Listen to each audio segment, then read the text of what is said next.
สวัสดีครับขณะนี้ผมอยู่ที่เกาะกระดานนะฮะจังหวัดตรังก็มากับเพื่อนๆนะครับคณะกับททซึ่งวันนี้เรามากับเรืออะไรนะครับจะมาทัวร์กับจารวีทัวร์นะครับนี่เราได้มากินอาหารที่เกาะกันสายฟ้า9ครับอันนี้ไก่ทอดผัดเปรี้ยวหวานเอาใครจะประเดิมก่อนนะฮะโอเคค่ะประเดิมเลยครับนี่ครับผมกับพี่เขาเป็นเพื่อนกันใน Facebook มานานกี่ปีแล้วครับจำไม่ได้ฮะเราได้มาเจอกันตรงนี้แบบด้วยไม่ได้นัดหมายมาก่อนแท้ๆงงมากๆดีใจมากๆครับแล้วก็พี่เขาก็พาเรา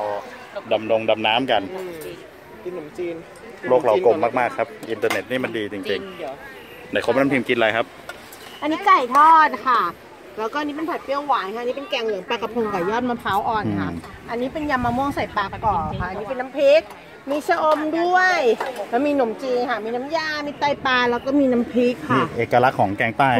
สีแกงจะต้องเหลืองสดใสเลยครับแท้ๆครับเหลืองแท้ๆโยกแบบมีมะกอด้วยหรืออะไรสักอย่างปลาชิ้นน่ากินมากหนัง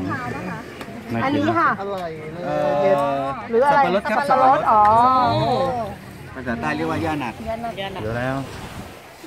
ย่านัดบางที่ก็จะเรียกมะลิใช่มีมะลิเรียกมะลิไหนเรียกมะลิมะลิจากชุมพรเรียกมะลิสั่งมะลิได้สับปะรดได้บักนัดใช่ไหมครับอยากได้คนบรรยายขนมจีนฮะอยากได้คนบรรยายนัดนะฮะเราบอกว่าฝีมือของผู้ชายสวยมากเลยอ่ะนี่คือฝีมือไอเนี่ยเพจแม่ขยันวางไว้ก่อนเนาะไตปลาค่ะอันนี้หน้าให้กินนี้ผสมกันมันก็จะเป็นใต้แต่ว่าถ้าโปรเผ็ดไปก็สตาฟเราจะทำเป็นทุกท่านนะฮะวิธีที่ถูกต้องคือน้ำยาผสมน้ำพริกน้ำยาผสมน้ำพริกใช่ครับมันจะออกหวานแล้วตัดรสเผ็ดเลยให้มันเผ็ดใช่ภาษาใต้จะเรียกว่าจ้ำทุกอย่างแล้วหรือช่ำครับแปลว่าผสมนี่อะไรมะม่วงเหรอจะกลมกล่อมข้าวต่อนะคะใช้จานเดียวกันนะคะครับไหนดูอาหารนี่แล้วเราชิมหน่อยแล้วชิมเอาแกงเหลืองก่อนละกัน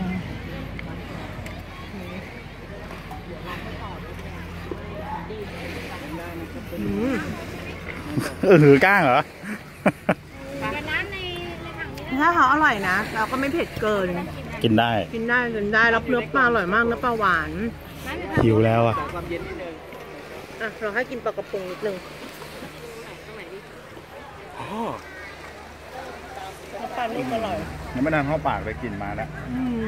อร่อยครับปลาไม่ขาวเลยอันนี้เป็นเขาจะใส่บักนัดด้วยใส่สับปะรดด้วยยานัดบักนัดอะไรเอาเหรอใช่ยานัดมะลิบางที่ก็ใต้ตำเหนือเรียกมะลิก็คือสับปะรดนั่นเองอันนี้เป็นยอดมะพร้าวอ่ะปกติถ้ากรุงเทพเขาก็จะหั่นเป็นท่อนๆเลยที่ฝันบางๆใช่กินง่ายโอ้ยผมไม่ไหวแล้วเขากินไม่ได้เหมือนกันเลยกินอะไรอันนี้อะไรยอดมะพร้าวกรอบหวานหอมนะครับกลมกลายเป็นรสหวานทันทีครับแล้วพี่พิมพ์ป้อนพี่แคทนะครับโอเคครับวันยังไงก็อย่าลืมแวะกันมานะครับขอแนะนำอีกทีครับสวัสดีครับจาแล้ววีทัวร์ครับสุดยอดไปก็น่ารักค่ะอาหารก็อร่อยอ่ะจ้า